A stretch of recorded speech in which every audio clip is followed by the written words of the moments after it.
ഈ സ്ക്രീനിൽ ആരെ വിളിക്കണമെന്നും കൂടി അറിയില്ലല്ലോ. നേരായിട്ട് ഫോണിന്റെ കാര്യത്തിലൊന്നും ഒരു തീരുമാനം ഉണ്ടാക്കണം. ഈ ഫോൺ മാറ്റി തരാന്ന് പറഞ്ഞിട്ടുണ്ടോ മാറ്റി തരാത്തെ? വരുമ്പോ തന്നെ നെഗറ്റീവ് പറയല്ലേ റംസി. ഈ ഫോണിന്റെ സ്ക്രീൻ പോലും വർക്ക് ചെയ്യണില്ല. ആരെ വിളിച്ചെന്നും കൂടി അറിയണില്ല. വേറായിട്ട് പുതിയ ഫോൺ വാങ്ങിച്ചതാന്ന് പറഞ്ഞിട്ട് എന്താ തീരുമാനം? ഇന്ന് രണ്ടിലൊന്നും എനിക്ക് അറിയണം. ഈ ഫോൺ ഞാൻ മൊബൈൽ കടയിൽ കൂടി ശരിയാക്കി തന്നാ പോരെ? അതൊന്നും പറഞ്ഞാൽ പറ്റൂല. എനിക്ക് ഒരു നല്ല ഫോൺ തന്നെയാണ്. ഈ പൊട്ട ഫോൺ എനിക്ക് വേണ്ട. പുതിയ ഫോൺ എടി ഒരു സിനിമ നടൻ ഉപയോഗിച്ച ഒരു ഫോൺ ഉണ്ട്. അത് വേണമെങ്കിൽ ഞങ്ങൾക്ക് മേടിച്ചു തരട്ടെ. സിനിമ നടൻ ഉപയോഗിച്ച ഫോൺ സെക്കൻഡ് ഹാൻഡ് ആയിരിക്കുള്ളൂ കേട്ടോ. സെക്കൻഡ് ഹാൻഡ് ആയാലും കുഴപ്പമില്ല, നല്ല ഫോണിലായിരിക്കും. കുഴപ്പമുണ്ടാവില്ല, നല്ല ഫോൺ ആയിരിക്കും. സിനിമ നടനൊക്കെ ഉപയോഗിച്ചതാണെങ്കിൽ ഒരു ഐഫോൺ ഒക്കെ ആയിരിക്കും. റംസി സാധനം കിട്ടി. കിട്ടി. ഒരുപാട് തപ്പിട്ടാണ് കിട്ടിയ ഫോൺ. ഐഫോൺ അല്ലേ? ഐഫോൺ ഒന്നല്ല. നല്ല ഫോൺ കിട്ടിയില്ല.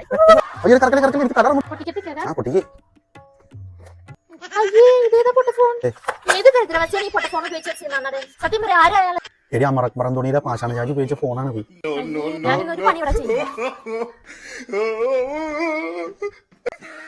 നല്ല ഫോണായിരുന്നു.